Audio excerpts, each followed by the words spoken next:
Hello everybody, I'm Raphael Perry and it's time for some more Lone Wolf. Now if you look at the clock in the bottom right hand corner of my computer screen, you see it's nearly 7 o'clock in the morning. Why did I not get to record earlier? I do feel it's worth explaining because this has happened more than once in the last few years. So I was feeling rather tired as the evening drew on, and after my father went to bed I set up everything to record, opened this campaign file, opened Project Aeon, went to the correct section of the book, got recording software open, character sheet up and ready. And then I felt like I needed to go for a 5 or 10 minute lie down on the sofa, maybe 20 minutes, just to get my energy back before I started recording. I woke up about about 2.5 hours, 3 hours later, and I was getting ready to get off the sofa when my father woke up and needed my help to get dressed so he could come downstairs because he was getting too uncomfortable in bed and wanted to come rest in his armchair for a bit. So he came and slept in his armchair for a few hours while I went to bed. Read a few more chapters of a good book. Well, average book. And when he eventually was ready to go back to bed, I read one more chapter to see how tired I was and if I had the energy to come downstairs and record some more. Turns out that I did. I needed to get out of bed to put my book back on the shelf and go to the toilet, and going to the toilet woke me up enough that I knew I could come down and record. Yeah, it was one of those vigorous toilet situations, not strenuous, just okay, that definitely woke me up. So here we are. Should have really recorded this last night, but anyway, here we go. So at the end of the last session, we're dealing with the whole situation left to us at the end of book 4, really. As we know, a rogue Vassagonian warlord had invaded and rampaged and marauded through significant portions of southern Sommerlund. And the ruler of Vassagonia wanted to make it known that this was not state-sanctioned action, and to sign some kind of peace treaty or decree to prevent issues from getting any worse. And as such, King Ulnar, the fourth, I want to say, but it could be the second, I can't remember, bustled us off onto a ship with the Vassagonian ambassador, and we headed back to the capital city of Barraka. Upon our arrival there, however, we rapidly discovered that the ruler of Vassagonia was dead, having passed away during the ambassador's diplomatic visit to our kingdom. Rather suddenly, perhaps, and that his successor was extremely hostile to Sommerlund and would not take kindly to our presence. Currently we are being hunted through the city by the black-clad Shah Nazim, the assassins, and the regular soldiers of the city as well. We've made a good enough attempt so far to escape danger, and currently escaping is our main priority. I'll recap the last situation. We are currently uninjured.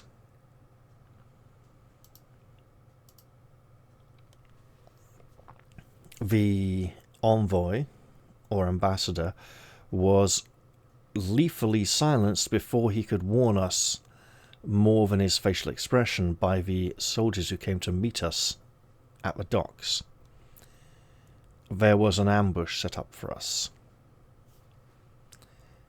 Let's see how we can go from here. And since I've been conscious for at least 3 hours now, having only had about 3.5 hours sleep, I may yawn a little. We'll see how it goes. We've come across a poster pasted to a wall or nailed to it in the city. The poster is written from right to left in Vassagonian script. The time you spent learning the language aboard the galley was well spent, for you have little difficulty in translating the proclamation. His most illustrious majesty, Zakhan Mudala the Exalted, has passed into the realm of the Majan. May his spirit never die. By the grace of the Council of Kadi, the Funtal of Karakala, and the Judicar of Barakish, it is decreed that Kima, Emir of Farufazan, protector of the dry main, shall by right claim the throne of Vassagonia. Through the unity of the 7 cities he will lead his people to greatness. Long may he reign. A scuffle breaks out at the end of the passage, as a handful of Shah Nazim try to push their way through the crowd. In the confusion, a fruit stall is overturned, and its owner curses the clumsy soldiers at the top of his voice. Then there is a sudden silence. The luckless man has been beheaded for his insolence. You turn and run, splashing through the shallow drainage channel, running the length of the foul passage. Yes, I wanted to say the shallow drain channel for some reason. The dry main would clearly refer to the desert, and it's even written on there. So a particular region of the desert, the Spanish main being the seas around Spain that they own and control, the dry main obviously being the desert where there is no water, a vast expanse, a sea of sand as it were.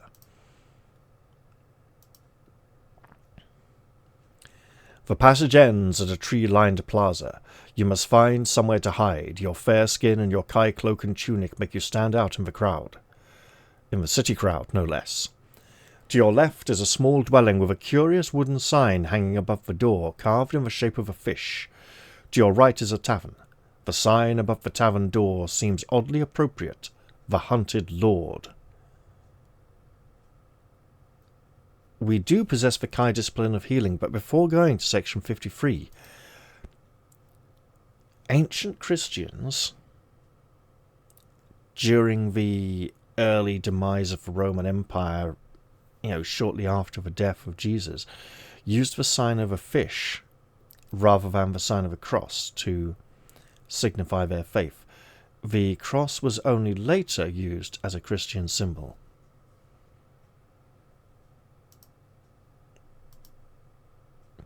You recognize the sign of the fish.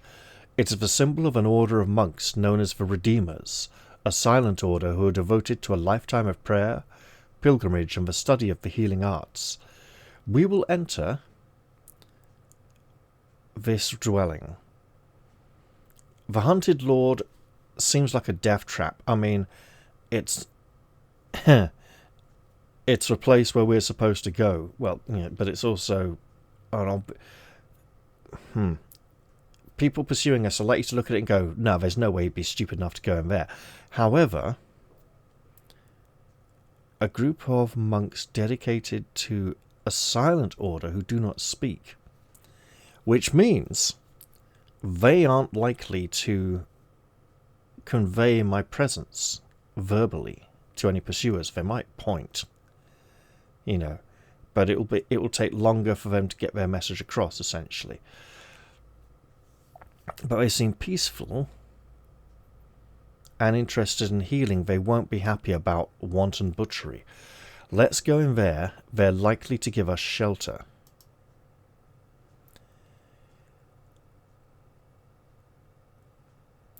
The house smells strongly of burnt incense. You enter a narrow hallway lined with chairs and walk slowly along the central aisle towards a fountain, flanked by a pair of massive orange-red pillars.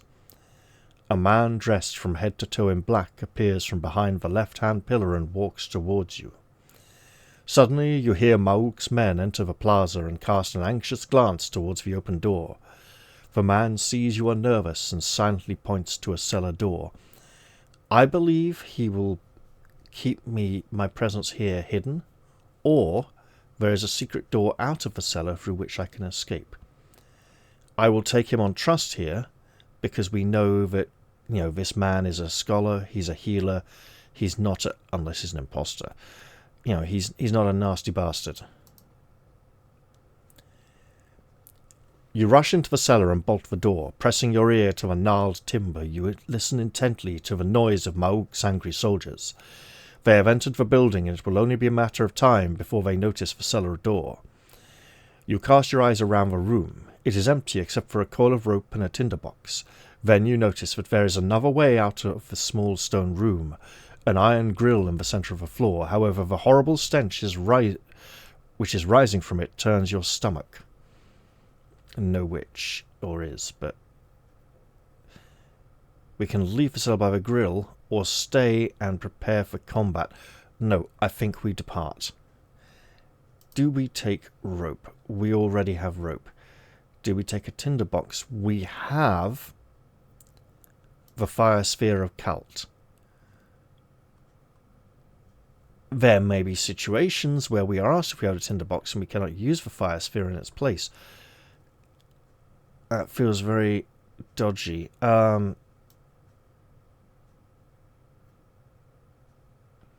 We could just ditch a meal.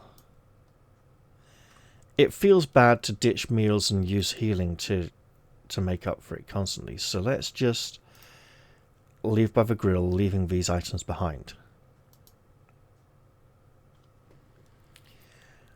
A slippery ladder disappears into the dark, stench-filled shaft. You gulp a lungful of air and climb down, locking the trapdoor behind you. Locking? Okay. When you finally reach the bottom of the shaft, your worst fears are confirmed. You have entered the Baga-Darooz, the main drainage sewer of Barraka. You recall one of the crewmen aboard the galley, an old man nicknamed the Stink because he smelled so much, having been sentenced to 1 year's imprisonment in the Baga-Darooz for a crime he did not commit. Peering into the gloomy tunnels, you wonder how he survived for so long in this dank, filthy sewer. Suddenly your thoughts are disturbed by the sound of splintering wood. Chunks of shattered timber rain down upon you as the Shanazim force open the trapdoor. The heavy iron grill glances off your shoulder as it falls. You stifle a cry of pain but lose 1 endurance point from the wound. Wait. Wooden trapdoor above iron grill. Why does that fall off? Are we standing here waiting while they get through and break that as well? Either way, we'll take a point of damage. We'll get it back next section as we're fighting. This section of the Baga-Darooz is a junction where 3 channels meet. You must quickly decide which channel to take, for Maaken's men are now descending the ladder. Oh, they're coming. We have the Kai discipline of tracking. That will help speed up our decision-making process. Now, wouldn't that be a trap? It would be like, do you wish to, if using the discipline of tracking, standing still thinking about it would get us attacked, that would be a do you wish to use it opportunity, and that's the sort of thing you might see in Shadows of Esteren, where strengths can also be weaknesses. It's the sort of thing you might get in a fighting fantasy book, not so much in Lone Wolf, in my experience. So far, at least. Then again, there's always the issue of taking the Sommerlund into Book 11, but hey, that is notorious. Judging by the direction of the sluggish flow, the right channel appears to head off to the north. So, towards the sea. The vast tide of sewage and garbage from the Baga-Darooz is swept out towards the coast until it emerges at Chiras, a village northwest of the capital. There it makes life both difficult and unpleasant for the poor local fishermen, especially during the summer months. If you take the north channel, you should eventually reach the coast. Now, Chiraz being to the west, but it goes north and then presumably turns west at some point.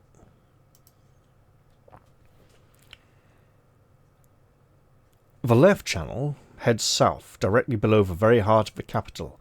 In the maze of tunnels that feed into the Baga-Darooz, you should be able to find at least one exit to the streets above. Straight ahead, the channel leads off to the west. It is by far the least fetid and contaminated of the three, and therefore least able to mask our scent, in case I don't think they brought dogs.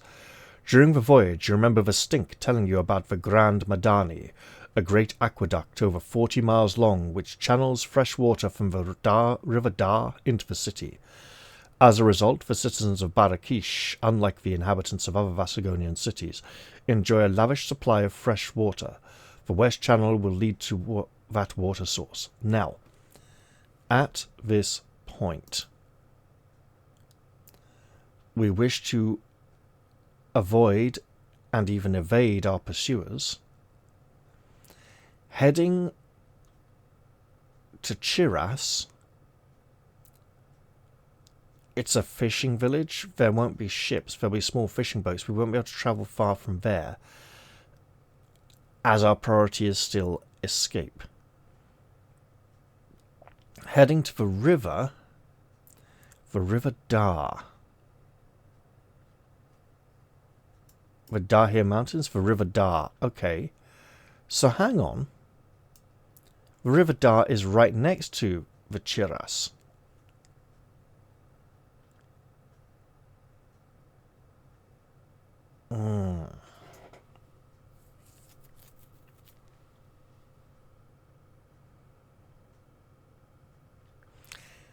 This is tricky, because bizarrely enough,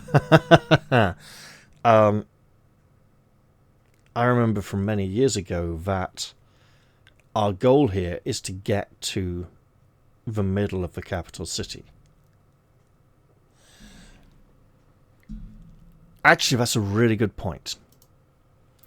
If we head north and then west, significantly to the west, to the fishing village of Chiras,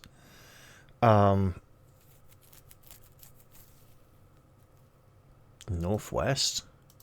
Oh, technically, if the capital's right down here, then that coastline, it's not like out here, so just, well, west-northwest, but yeah. So,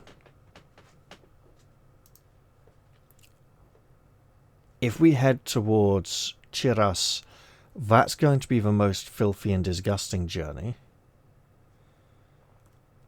It does mean less pursuers may follow us in that direction. If we head off west down the main channel towards the river,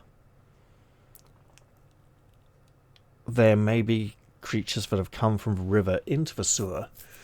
And also, it's 40 miles long, potentially almost a straight line. Our pursuers will have little difficulty following us. And it's the most inviting of the three. However, if we head towards the middle of the city, there should be many ways up to the surface. It is one of the most dangerous locations, but also they won't be expecting me to go that way. So I shall head south. The water is clotted with a revolting variety of green and black muck and scum. It reaches up to your waist, and as you force your way through the glutinous mire, the surface film breaks, releasing a vile gas. You have to cover your nose and mouth with your Kai cloak, for the stench is appalling. A sudden splash warns that Maaken's men are not far behind. Your foot catches in something buried in the silt of the tunnel floor, and for one brief second you are seized in total panic. You struggle to kick free, but are held fast. Blindly you stab your weapon beneath the filthy water until your foot is finally freed. As you withdraw your weapon, you half expect to find some hideous sewer creature impaled upon it. Instead, you discover a human ribcage. You shudder and flick the bones back into the stinking mire. The channel soon divides. A new tunnel heads west, and the other continues southwards. The splashing has grown steadily louder. Maaken's men are gaining on you. If you're travelling quickly, it's easier to go in a straight line than to take a quick side turning. And in my eagerness to escape them, it could be assumed that I've just continued straight on. I will take the side tunnel. This may have been a mistake. The air of the new tunnel is hot and humid and you press on. The putrid gas makes you increasingly nauseous. You are forced to stop. The vapour is burning your throat and causing painful stomach cramps. Suddenly a noise makes you forget your discomfort. You turn to see that one of Moog's men has caught up with you. He looms out of the darkness, his face covered by a pad of herbs. If we lose this combat, there's a section to turn to. It may not be fatal, although that dagger doesn't exactly look like he's trying to take me alive. Deduct 2 points from your combat skill due to the effects of the noxious fumes. Well then. The Shahrazim warrior only has a combat skill of 17, so our combat skill of 31 down to 29 is still plus 12. We're in the top column. Let's just get everything on there. And he has 22 endurance points, which is fine.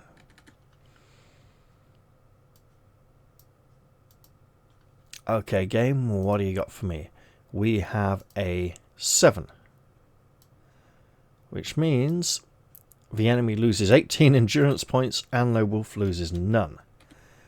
Another roll at that, and we're home free. An 8. Enemy automatically killed, and Lone Wolf takes no damage. Not that those 4 remaining endurance points were very much, it just took us a little bit longer than anticipated. This would have been a reasonably hard fight, though, if we were not so well equipped. Now, I do like the fact that we have the Vassagonian heraldry of the bird of prey's talons reaching out here, and the wings to make it feel powerful. If you win this combat, restore half of any endurance points you lost, rounding fractions down, which means we may do this if we lose as well. You snatch the herb pad from the dead warrior's face, mark this special item on your action chart, and cover your mouth with this sweet-smelling pouch. The herbs inside neutralize the foul air, making it easier to breathe. Restore 1 endurance point. Not that we've lost any, but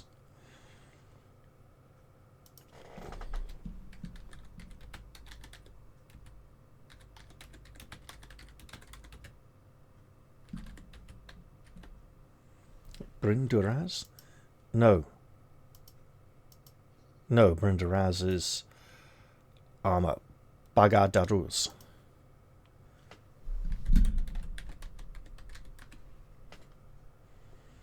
Baga-Darooz, a kind of metal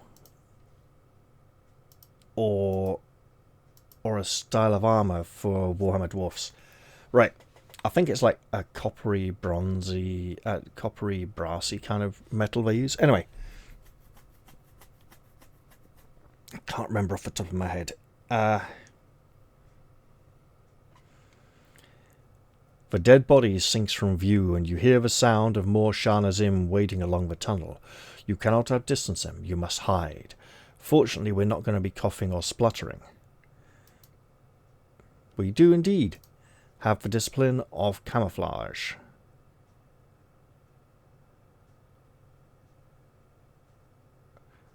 We should have 9 Kai disciplines. 1, 2, 3, 4, 5.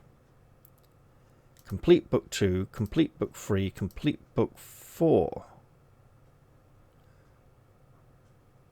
Odd. One moment.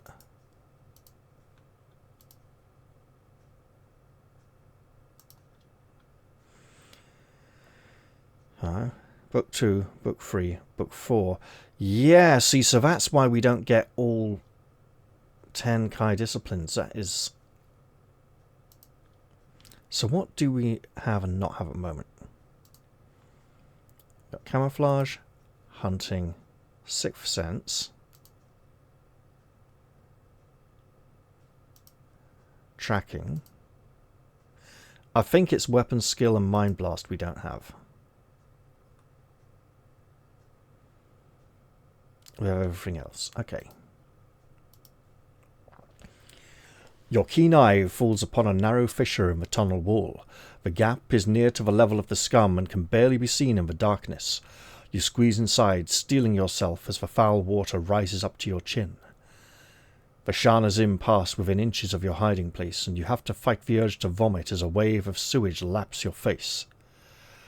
"He has taken the south tunnel," echoes an angry voice. "Quickly! Don't waste your time here!"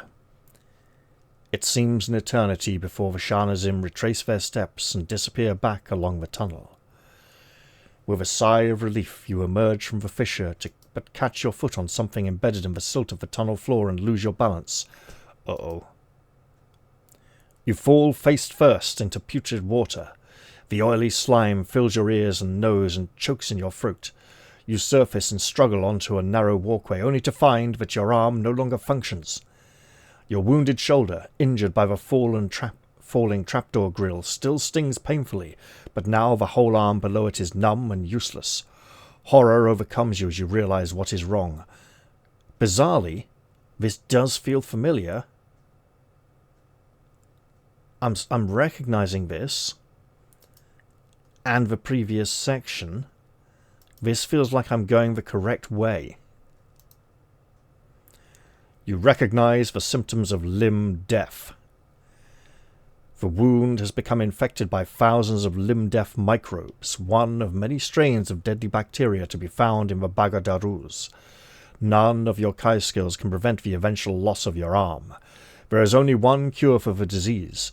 The infected wound must be treated with the herb oid from within 24 hours. Unless you find some oid by mid-afternoon tomorrow, your arm will become gangrenous. You will then have to choose between losing your arm or losing your life. This dreadful realization renews your determination to escape from this terrible place, for you can be sure of one thing.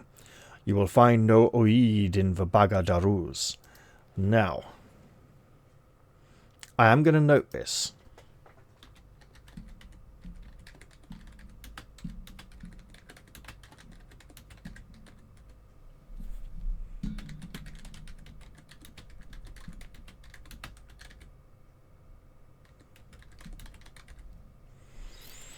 We have not been instructed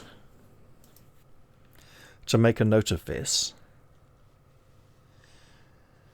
And I'm pretty sure we do get to cure this before the end of the adventure and before the time limit expires. And I don't think we have to... Of course, ironically, we've just been in a house of healing.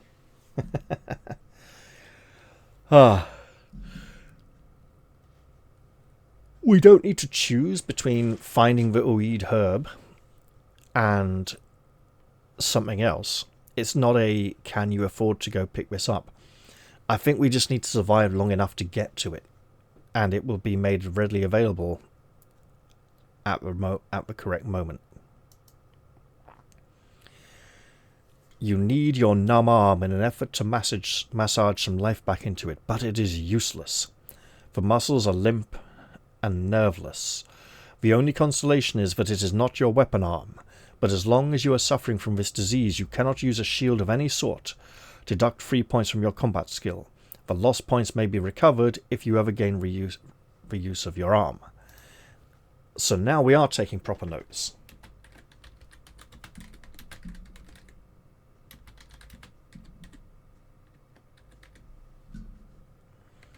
So, our combat skill will be reduced from 31 to 26.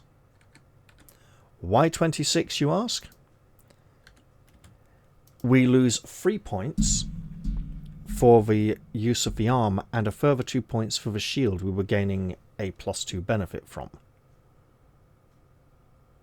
At least we can still carry it. You turn your attention to your surroundings in an effort to find some way of escape from a nightmarish sewer. The passage ahead winds and curves like a giant snake, and the foul air that drifts towards you is hot and humid. You have shaken off your pursuers, but you now have the problem of your arm to solve. Oh, God.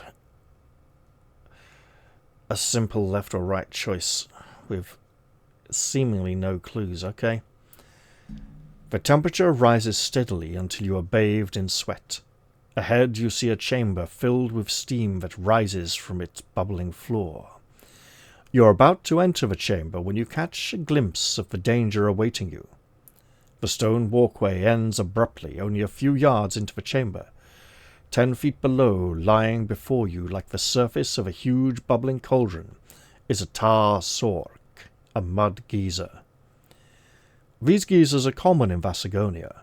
Much of the desert empire is unstable, but although it is subject to constant earth tremors, it rarely results in great destruction.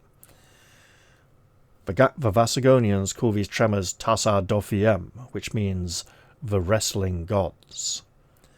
This particular mud geyser has been put to practical use. It provides a constant source of heat for the dwellings built over the chamber. The steam from the tar sork rises into a pair of huge circular chimneys in the domed ceiling, which in turn feed heat to the buildings above. Your only way out of this chamber is by climbing one of these chimneys.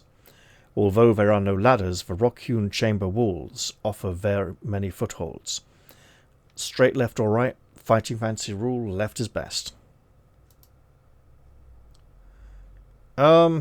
Right, okay, we'll see how that goes. I may not have picked the safest. They may...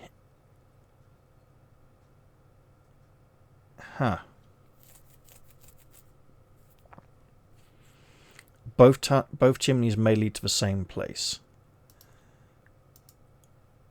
And yes, that does look suspiciously like a face. Which actually we see on a few nasty insects. You pull yourself into the left chimney and pause to catch your breath. The scalding steam hurts your lungs, and every move becomes a tremendous strain, for your hands and feet are now swollen and sore. Lose 1 endurance point, but continue your climb. We can certainly do that. We don't have a dagger, do we? We have the dagger of Vashna. Right. I was thinking about the constrained space of the climbing shaft. You hook your fingers into a jagged crack in the wall of the sweltering chimney and try to draw yourself upwards. Suddenly a wave of fear engulfs you. Something is crawling up your forearm. You have disturbed a nest of loathsome arachnids. The steam spiders only have a combat skill of 10 but 35 endurance points. These creatures are immune to Mind Blast. If you have lost the use of one arm, you cannot fight these biting horrors, for you will inevitably slip and fall back into the tar sork. Pick a random number from the random number table. This represents the number of endurance points you lose as you climb past the steam spider's nest. Which means there would have been another way of getting here without fighting the Shanazim agent and falling and injuring our arm. I'm not sure what that way is. So, we're taking damage. We are taking 2 points of damage. That's not as bad as... Interestingly, we're not given the option to use animal kinship to reduce the damage. I don't think we could use it to prevent it entirely. They're just that angry at having their nest disturbed. If you're still alive after climbing past the nest, we did not fight the steam spiders, then you reach a point where the chimney is no longer a vertical shaft, but curves into a horizontal tunnel leading south. Although the heat is oppressive, the steam has cleared. Every nerve and tissue in your body seems agonizingly sensitive, and you progress along the narrow shaft with difficulty, and restore a point of endurance, as it is a new section. All hope of signing the peace treaty with the new Zakhan has vanished. Your only concern now is to escape from this hellish sewer and somehow get back to Sommerlund as quickly as possible. Actually, curing the disease is a much more immediate goal than getting back to Sommerlund. Escape then cure the disease one way, cure the disease then escape another. You notice a square vent in the ceiling less than 10 feet ahead. It is badly corroded and you have to lie on your back and kick with both feet to force it open. The effort drains your last reserves of stamina, but you are rewarded with success. By pure chance, you have gained access to the one place in Barraka you most needed to visit, the public baths, where they may have healing herbs, if we're really fortunate. You enter a large vestibule constructed from blocks of pink and white marble. A man in a white robe sits near a door in the far wall. He is reading a scroll held close to his face. He has not seen you enter the baths, but he is quick to sense your presence. "By the Majan," he cries, "you smell worse than a Bakna!" He hurls a towel at you and points to the door. "Take my advice," he whines, his fingers "Take my advice," he whines, his fingers pinching shut his nostrils. "Don't get undressed. Your clothes need a bath as much as you." You grit your teeth in anticipation of the moment when he sees that you are not Vassagonian, but he simply returns to his scroll, holding the parchment close to his short-sighted eyes. You smile as you realize that the man cannot see you clearly enough to know you are a foreigner. Beyond the door there is a long hall leading at regular intervals into smaller open chambers, each with a sunken bath. Perfumed water constantly splashes into the baths and drains away directly into the Baga-Darooz. Well, guess where we just came from? We're just going to be recycling that dirt straight back into the sewer. You decide to take the bath attendant's advice and jump straight into the cool water, keeping all your clothes on. You notice a large earthenware jar stands beside the bath, full to the brim with translucent purple oil. We have the Kai discipline of healing, so we don't need to guess if we should swallow some or rub it on our skin. I imagine this is a rub it on your skin kind of thing. The oil is made from the fruit of the Lanuma tree. It has a soothing and relaxing effect when rubbed into the skin. Now, 114 got a point back. 90 got a point back. 6 got a point back. Puts us back on our 28 endurance points. We shall rub some onto our skin anyway in case it helps. You feel your muscles start to relax. The oil soothes the cuts and bruises which cover your body and restores 2 endurance points. Not that we necessarily needed it, but the muscle relaxant aspect quite probably after the tense situation we've just been through. Having washed off the worst of the dirt, you clamber out of the bath and enter a small antechamber.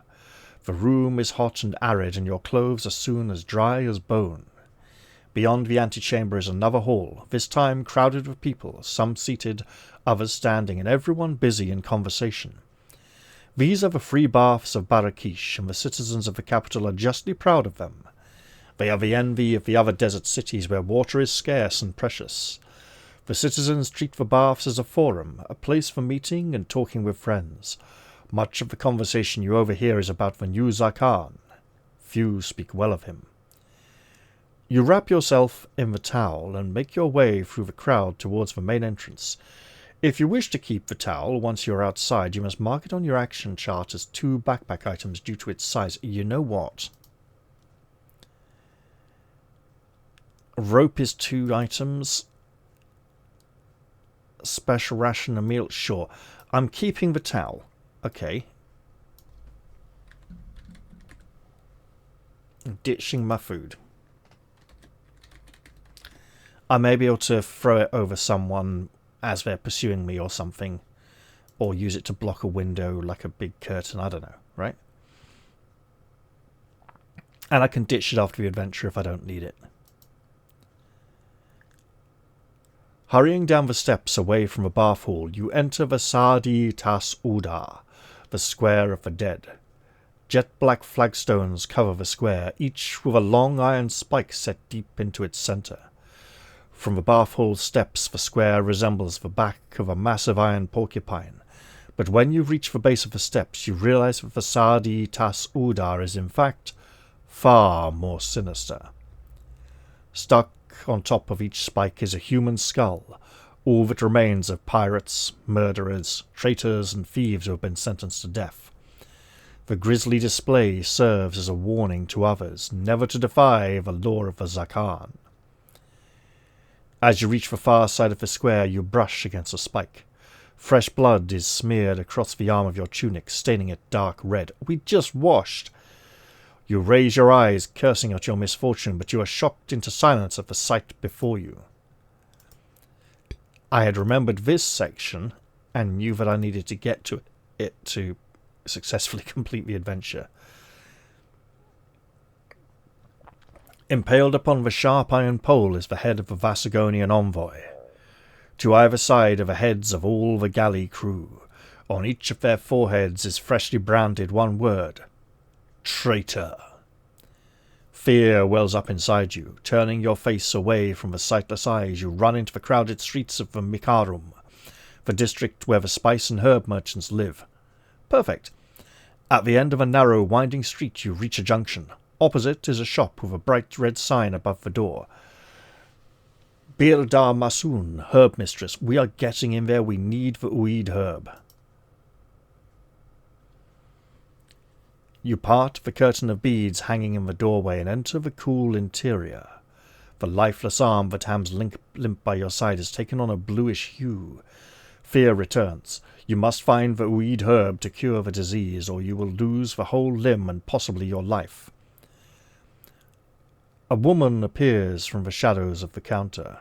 She has piercing green eyes, and her red hair is raised, bound round with rings of jadine. "Welcome, Northlander," she says in a voice both soft and clear. "How may I serve you?" You hesitate before replying, "Oid." She narrows her eyes and casts a glance at your infected arm. Why do I feel we can't trust her? "I cannot help you," she says sorrowfully. "Oid is now a very rare and precious herb.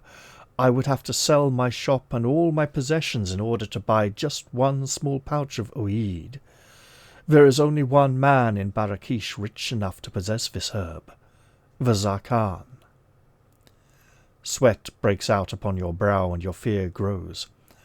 "What little oid there is," she continues, "is kept in the Grand Palace under lock and key." You ask if there is any other herb that can cure your arm. She shakes her head from side to side. "Only oid will cure limb death, and you can only find that in the strong room of the imperial apothecary." She reaches behind the counter and brings forward 3 glass bottles, each containing a coloured liquid. "They will not cure you, but they will dull the pain for the last few hours." These may be poisons. We might not want to take any. Let us examine the potions. Each of the 3 bottles bears a label, handwritten in green ink. Larnuma oil restores 2 endurance points per dose. Lormspur restores 4 endurance points per dose, and Rendalim's elixir, which restores 6 endurance points per dose, is potent. But what would we ditch for it? Quite possibly the towel, but I think we should keep the towel until at least the second half of the adventure.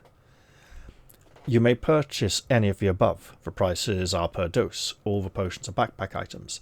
The herb mistress then escorts you to a side door. "I sense your despair, Northlander. I pray you find your cure." As you leave, she offers a word of advice.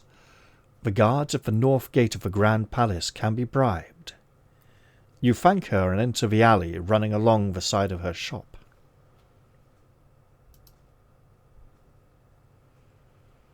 Your desire to leave this treacherous city is overcome by the fear of losing your arm. You must get the oid herb, even though it means you will have to enter the very place you are most anxious to avoid, the Grand Palace. The alley follows a tortuous route through the Mikarum, finally leading you to the Hormtas Lalem, the tomb of the princesses. Beyond the tomb, the Grand Palace rises like a massive white pantheon. You suddenly recall a legend told to you by your Kai masters long ago, the nemesis of the Black Zakhan. For Black Zakhan was a brutal tyrant, the cruelest of an evil lineage that ruled over the desert empire long ago. The barbaric excesses of his reign have never been forgotten in the Lastlands. The grand palace was built by his army of slaves, prisoners from countries he had conquered in war. The palace became his obsession. He personally oversaw its entire construction and punished the workers personally if there was the slightest delay. He butchered his subjects indiscriminately and in the most terrible fashion. His favourite form of execution was for the victim to be sawn in half from head to foot until the body fell in 2 pieces. However, it was the mass execution of the slaves who built the Grand Palace that made him infamous. He slaughtered every slave worker so that his enemies could never learn of the secret treasure chambers he had constructed. Among the slaves were his only daughters, Kabila and Sous, who openly opposed their father's cruelty and tried to prevent the executions. In a blind rage, he ordered that they should be the first to die. It would have been better for the Zakhan of Vassagonia if he himself had died that day. He lived for another 2 years, but his mind was unhinged by guilt, and he was tortured by self-loathing and despair. In the Grand Palace, the silence of the night was frequently broken by the Zakhan's moans and cries, as he wandered from room to room looking for his daughters. When he died, he was laid beside them here, in the tomb of the princesses. From where you stand, you can see 2 entrances to the Grand Palace, a spike-topped gate in the north wall and an arch in the west wall blocked by an iron portcullis. Most are searching for you in the city. We can approach the north gate, the western arch, or search for another way of entering the Grand Palace. I just want to click this to see if it involves the Tomb of the Princesses. It does not appear to involve... No, it does not. We will approach the northern gate where we have been informed that the guards can be bribed. Keeping in the shadow cast by the tomb, you advance to the north gate. Only 2 soldiers stand guard where there would normally be 20. Suddenly the gate opens to admit a rider. He hands a scroll to the guards before galloping through the open gate. The guards read the scroll, seemingly unaware that the gate is still open. We do possess the Kai disciplines of both camouflage and hunting, so... The combined mastery of these Kai disciplines enables you to slip past the guards undetected. By the time they resume their correct guard positions, you have safely made your way into the palace gardens. Suddenly, you realize how hungry you are. You must now eat a meal or lose 3 endurance points. Well, unfortunately, we've ditched our food, so 3 endurance points shall be temporarily lost. Since we regain 1 point per section, I'm not going to regain 1 now and say... I'll just regain it later on in the section than reading this bit. I will presume I have to progress 1 section to heal that point, because I'm pretty fine anyway at the moment, right? You pass unseen through the exotic plants that grow everywhere in abundance. The gravelled path divides a lawn of strange, luxuriant purple grass and leads to a magnificent fountain. A jet of clear blue water catches the sun, reflecting and refracting an eye-dazzling rainbow of colour. You gaze beyond the fountain to where the vaulting towers of the palace soar into the sky and carefully note the positions of the doors and windows. There are 2 entrances to the Grand Palace from the gardens. You can either go through the palace kitchens or through the Vizudayar, the Zakhan's trophy hall, which is probably going to be less populated unless someone's visiting it to view the trophies than the kitchens. However, only one of these entrances will lead you to the imperial apothecary and to the precious weed herbs stored there.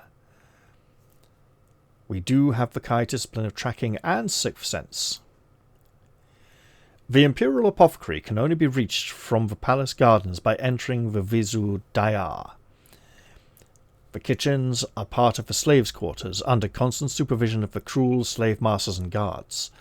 You wait until the path and lawns are deserted before you run across to the door of a Vizu Dayar and get a point back.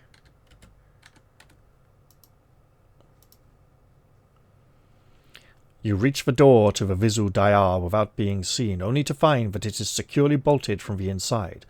You're about to curse your bad luck when you notice a window set into an elaborately carved panel above the door. Its iron shutter is open. Could we not use Mind Over Matter to just unlock the door? In spite of your injured arm, you successfully climb the nail-studded door and drop through the window into the silence of the trophy room. An eerie collection of stuffed heads lines the walls of this private chamber. At this point, the disease is forcing us to go into the palace. It's a narrative reason to come here. Most of those are reptilian desert creatures, souvenirs of imperial hunting expeditions into the dry main.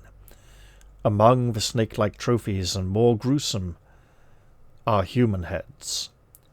They are ghoulish battle honours, the heads of enemy commanders slain in battle during the countless wars waged by Vassagonia. You hurry out of the Vizu Dayar and into a long marble corridor where the walls are inlaid with veins of gold and pearls. It leads to a large hall where palace guards and brightly robed courtiers are walking to and fro, but a colonnade of statues provides all the cover you need to reach a distant staircase unseen.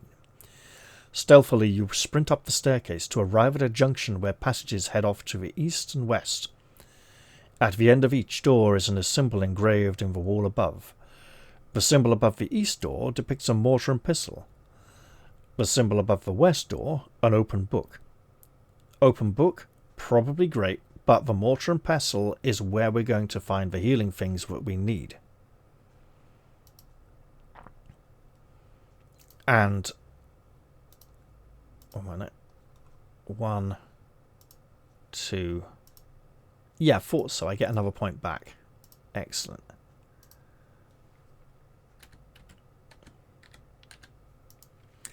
The door is unlocked, and for a moment your heart sinks. If this room is the imperial apothecary where the weed herb is kept, why is the door not locked and guarded? Anxiously you slip inside and survey the interior. It seems to be an apothecary. Glass retorts bubble and steam over jets of blue flame, and strange fluids pass back and forth through the crazy maze of tubes and tunnels. Hundreds of herb jars line the far wall, and 10 large copper urns, each full of rainbow-coloured powder, hang suspended from the soot-blackened ceiling. You begin searching through the herb jars, and suddenly you discover why the door was left unlocked. Creeping slowly towards you is the cat-like creature that guards the apothecary.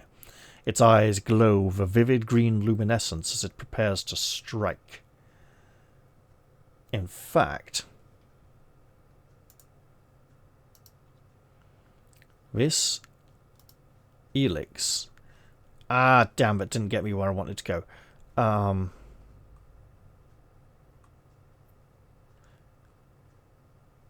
know where I'm trying to go. Okay, no. Damn it. I'm trying to get to book 4 with the picture of the Elix. And it did not want to happen.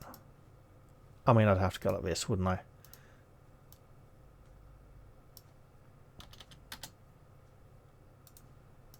English language. Books. Book 4.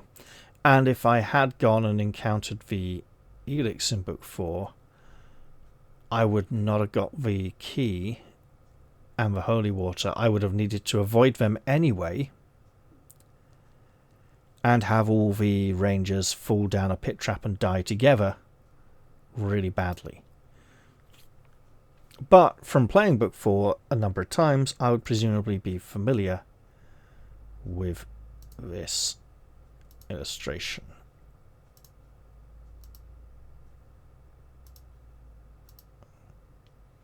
And yeah, that was just a great big worm with huge teeth that we could have encountered in mines somewhere.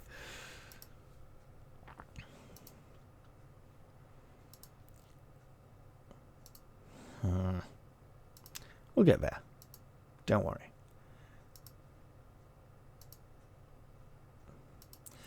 Now the thing about the Elix in this book is they attack in great numbers and can be very deadly.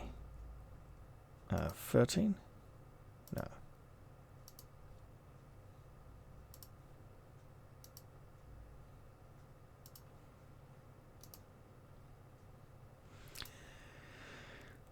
Ooh.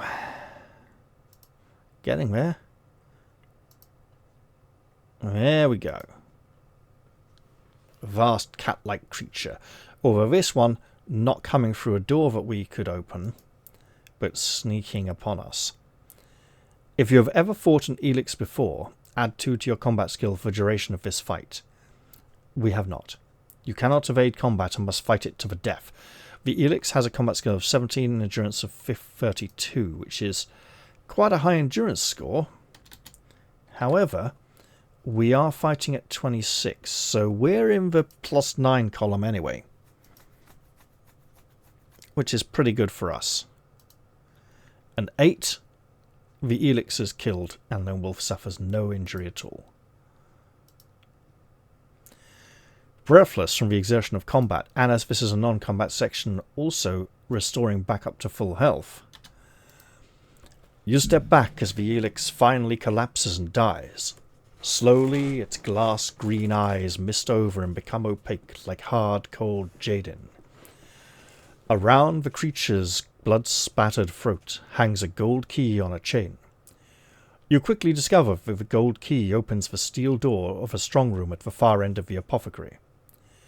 High upon a shelf, just behind the door, you find a small box that contains what you seek, the Uid herb.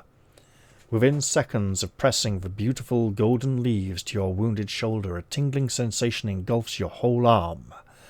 The numbness soon fades, and both your arm and shoulder are free of the horrific limb-death microbes. Which means, presumably, we're back up to full combat skill as well.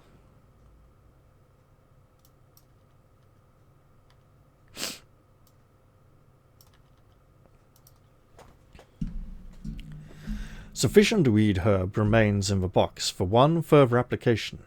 It is a powerful substance that can be used against many deadly diseases, or alternatively can be used to restore 10 endurance points if swallowed after combat. If you wish to keep the weed herb, mark it on your action charts as a backpack item. You should also restore the combat skill points that were temporarily lost due to limb death. I have already done that. I will leave a normal potion of Lorm Spur here.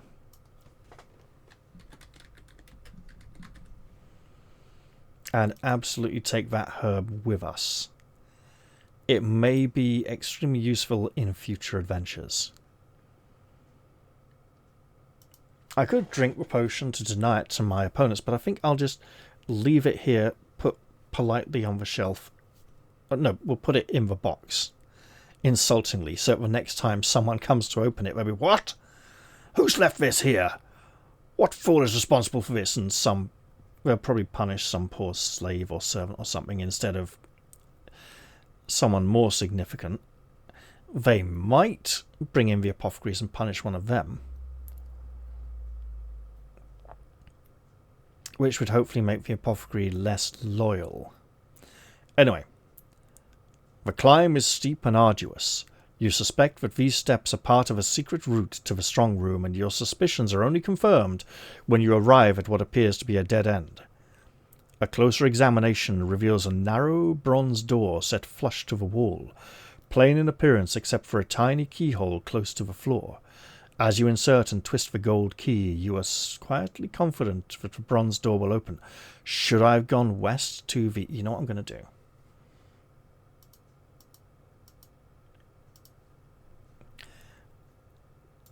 I'm opening that section for my own perusal afterwards to see if I should have just gone there and got something before coming here. Fuck it, I'll look now.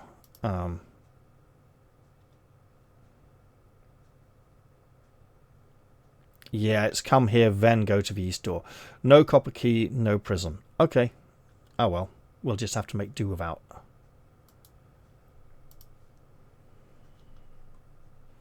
And I hope the lack of the copper key doesn't doom me.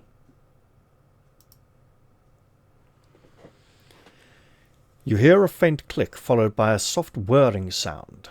The bronze door slides open. As you hurry through, the door clicks shut behind your back as softly as it had opened, and we have a footnote.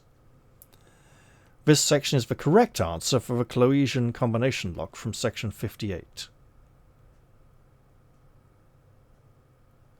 Meaning there's another way of getting here, presumably without suffering from limb death. Instinct tells you that you have entered the chambers of the Upper Palace, the sumptuous private enclave of the Zakhan. You walk upon glistening tiles of opal and platinum, past structures and sculptures and statues of pure gold. The door of solid amethyst ahead seems plain in comparison to the breathtaking splendor of this private world.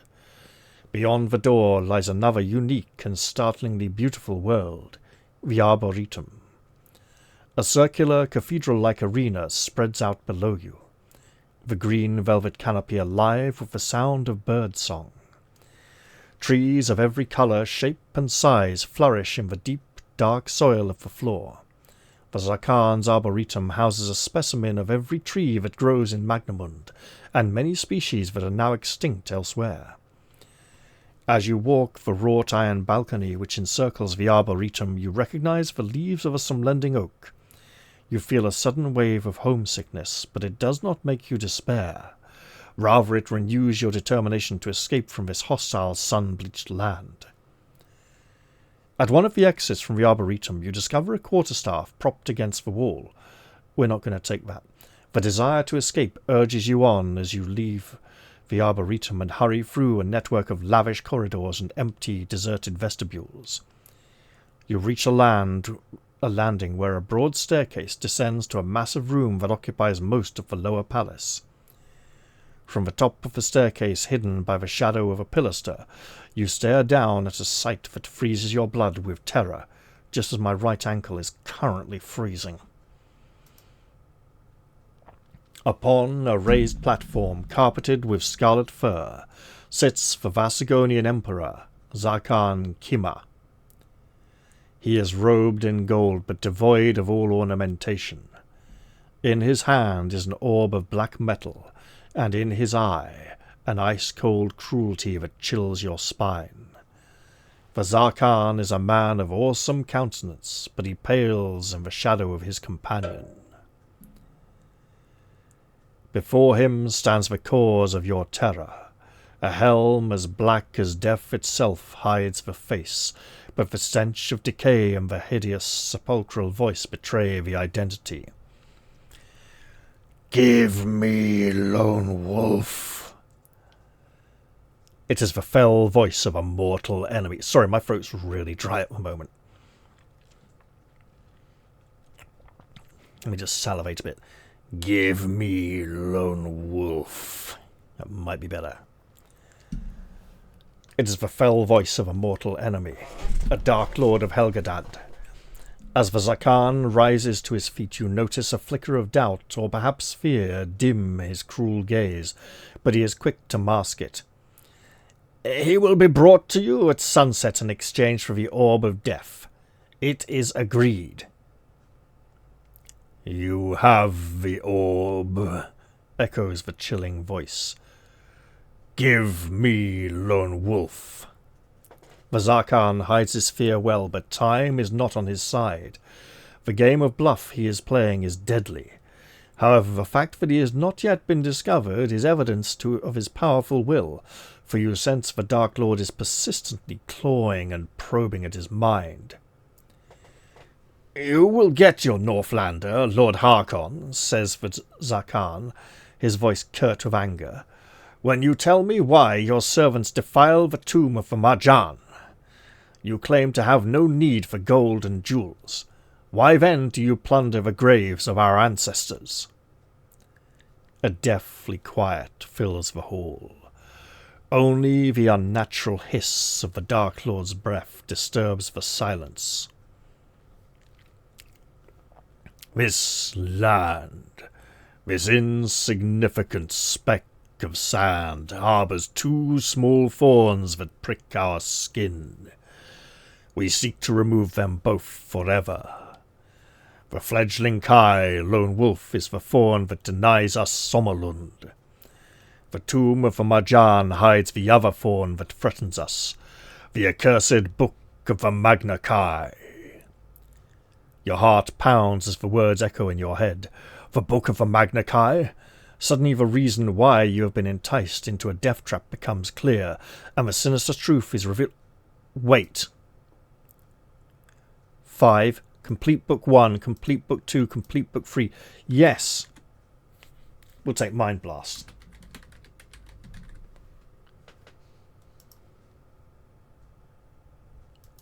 Right, I'll just restart the paragraph. The book... How did I mess that up so badly earlier?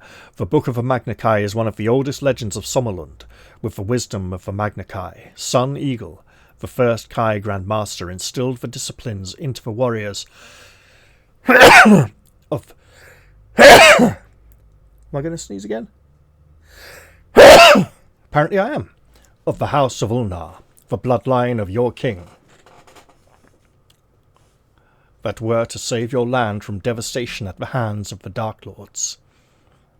The Book of the Magna Kai was lost hundreds of years ago, but its wisdom was kept alive, handed down through generations of Sommlending warriors so that they could share the strength to resist their eternal enemies, the Dark Lords of Helgadad. If the Dark Lords discover and destroy the Book of the Magna Kai, the secrets will be lost forever, and when you die, the Kai will become extinct. However, if you discover the Book of the Magna Kai first, and deny the Dark Lords their prize, all the wisdom of the Magna Kai will be revealed to you.